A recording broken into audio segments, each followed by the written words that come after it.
When Hitler Stole Pink Rabbit by Judith Kerr, Chapter 11.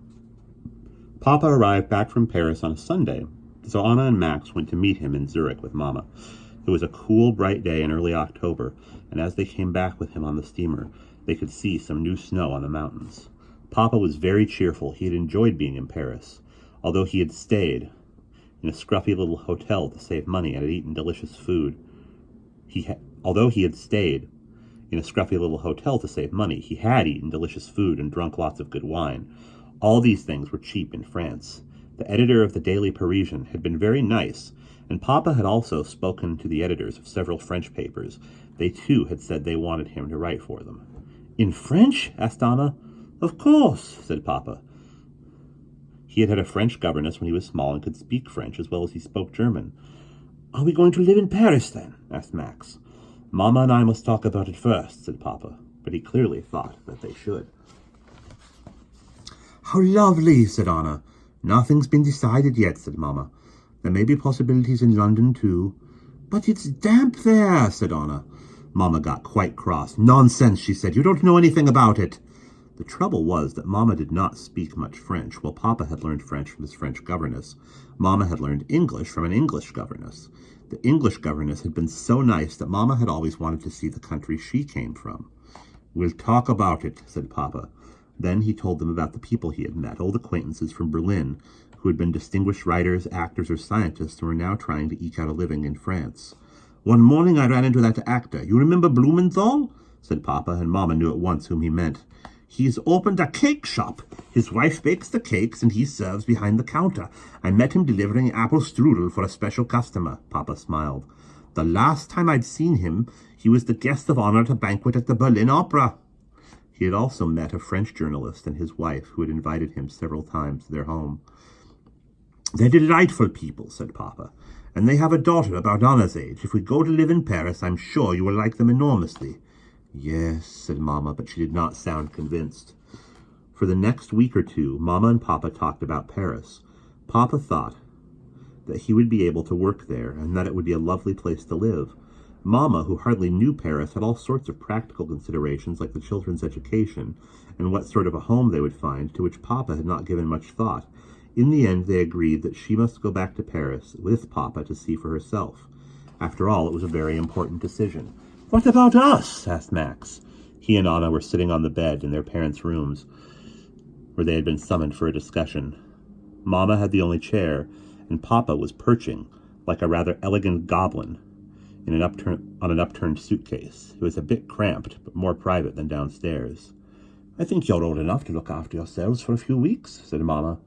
You mean we're to stay here on our own? Asked Anna. It seemed like an extraordinary idea. Why not? Said Mama. Frau Zwern will keep an eye on you. She'll see that your clothes are clean and that you go to bed at the right time. I think you can manage the rest yourselves. So it was settled. Anna and Max were to send their parents a postcard every other day and let them know that everything was all right, and Mama and Papa would do the same. Mama asked them to remember to wash their necks and put on clean socks. Papa had something more serious to say to them. Remember, when Mama and I are in Paris, you will be the only representatives of our family in Switzerland, he said. It's a big responsibility. Why? Asked Anna. What will we have to do? Once at the Berlin Zoo with Uncle Julius, she had seen a small mouse-like creature with a notice on its cage, claiming that it was the only representative of its species in Germany. She hoped no one was going to come and stare at her and Max. But this was not what Papa had meant at all. There are Jews scattered all over the world, he said. The Nazis are telling terrible lies about them, so it's very important for people like us to prove them wrong. How can we? Asked Max. By being better than other people, said Papa. For instance, the Nazis say that Jews are dishonest. So it's not enough for us to be honest, to be as honest as anyone. We have to be more honest.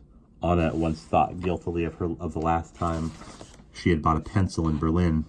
The man in the paper shop had not charged her quite enough, and Anna had not pointed out this mistake.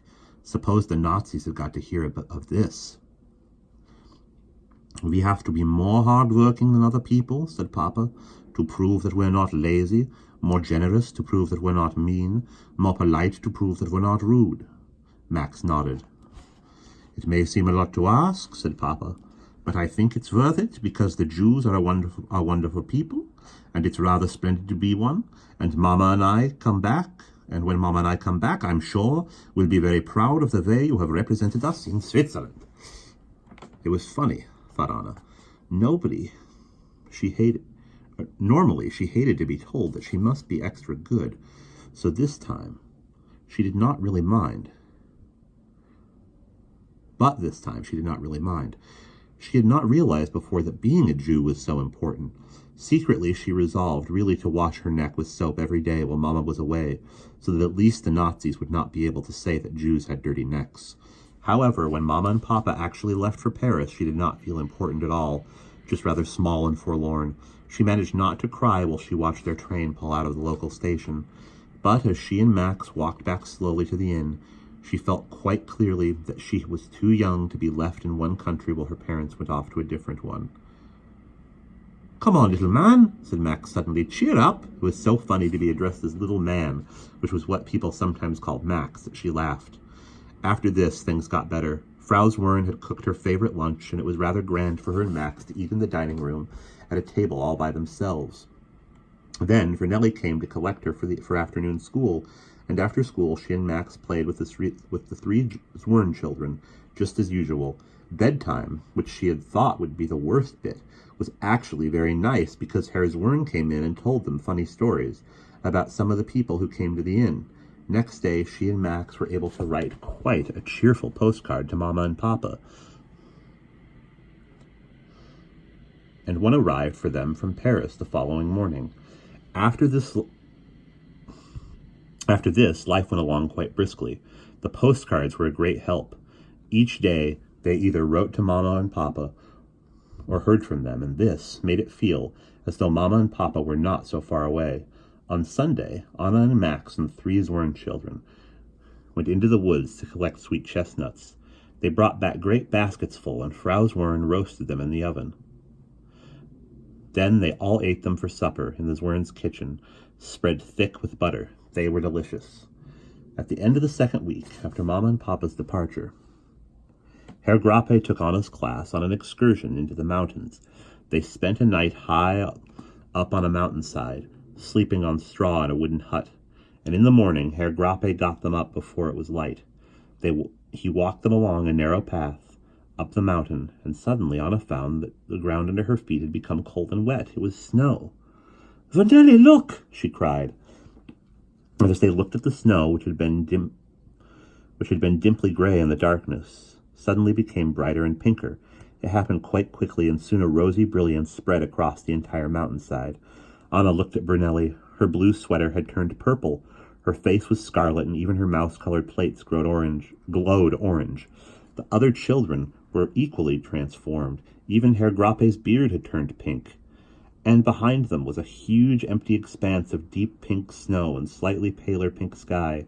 Gradually the pink faded a little and the light became brighter. The pink world behind Vernelli and the rest divided itself into blue sky and dazzling white snow, and it was fully daylight. "You have now seen the sunrise in the Swiss mountains, the most beautiful sight in all the world," said Herr Grappe, as though he personally had caused it to happen. Then he marched them all down again. It was a long walk, and Anna was tired before they got to the bottom. In the train on the way back, she dozed and wished Mama and Papa were not in Paris so she could tell them about her adventure. But perhaps there would soon be news of their return. Mama had promised they would only stay away 3 weeks at the most, and it was now a little more than 2. They did not get back to the inn until evening. Max had held back the regular postcard of the day, tired as she was. Anna managed to cram a lot on it about her excursion. Then, although it was only 7 o'clock, she went to bed. On her way upstairs, she came upon Franz and Vernelli whispering together in the corridor. When they saw her, they stopped. "What were you saying?" asked Anna. And she caught her father's name and something about the Nazis. "Nothing," said Vernelli. "Yes, you were," said Anna. "I heard you." "Pa said we weren't to tell you," said Vernelli unhappily, "for fear of upsetting you. But it was in the paper. The Nazis are putting a price on your pa's head." "A price on his head?" said Anna stupidly. "Yes," said Franz, 1,000 German marks. Pa says it shows how important your pa must be. There was a picture of him and all." How could you put 1,000 marks on a person's head? It was silly. She determined to ask Max when he came out to bed, but fell asleep long before. In the middle of the night, Anna woke up. It was quite sudden, like something had been switched on inside her head, and she was immediately wide awake. And, as though she had been thinking of nothing else all night, she suddenly knew with terrible clarity how you could put 1,000 marks on a person's head. In her mind, she saw a room. It was a funny-looking room because it was in France, and the ceiling, instead of being solid, was a mass of crisscrossing beams. In the gaps between them, something was moving. It was dark, but now the door opened, and the light came on. Papa was coming to bed. He took a few steps toward the middle of the room. "Don't!" Anna wanted to cry. But then the terrible shower of heavy coins began.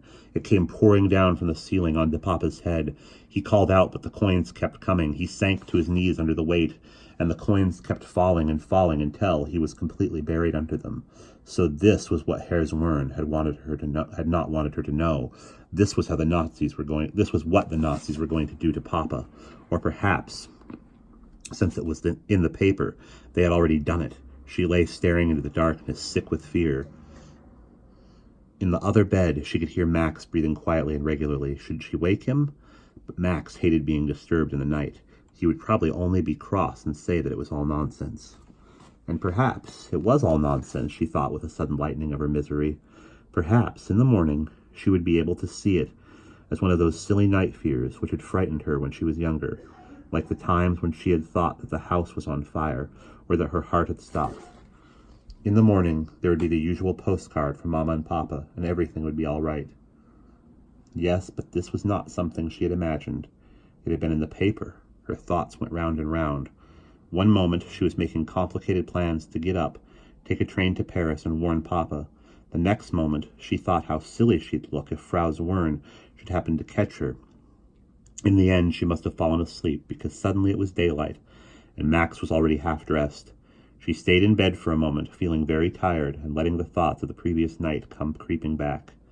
After they all seemed rather unreal, now that it was morning.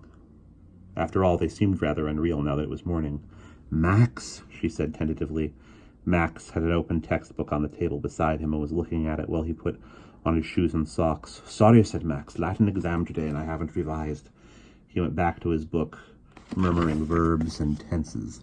Anyway, it didn't matter, thought Anna. She was sure everything was all right. But at breakfast, there was no postcard from Mama and Papa. "Why do you think it hasn't come?" she asked Max. "Poster today," said Max indistinctly, through a mouthful of bread. "Bye!" And he rushed to catch his train. "I dare say it'll come this afternoon," said Herr Zwirn. But she worried about it all day at school and sat chewing her pencil instead of writing a description of the sunrise in the mountains. "What's the matter with you?" said Herr Grappe. She usually wrote the best compositions in the class. "It was beautiful. You should have been inspired by the experience." And he walked away, personally offended by her lack of response to his sunrise. There was still no postcard when she came home from school, nor was there anything in the last post at 7 o'clock. It was the first time that Mama and Papa had not written. Anna managed to get through supper thinking cool thoughts about postal delays. But once she was in bed, with the light out, all the terror of the previous night came flooding back with such force that she felt almost choked by it. She tried to remember that she was a Jew and must not be frightened, otherwise the Nazis would say that all Jews were cowards. But it was no use. She kept seeing the room with the strange ceiling and the terrible rain of coins coming down on Papa's head. Even though she shut her eyes and buried her face in her pillow, she could still see it. And we'll pause there.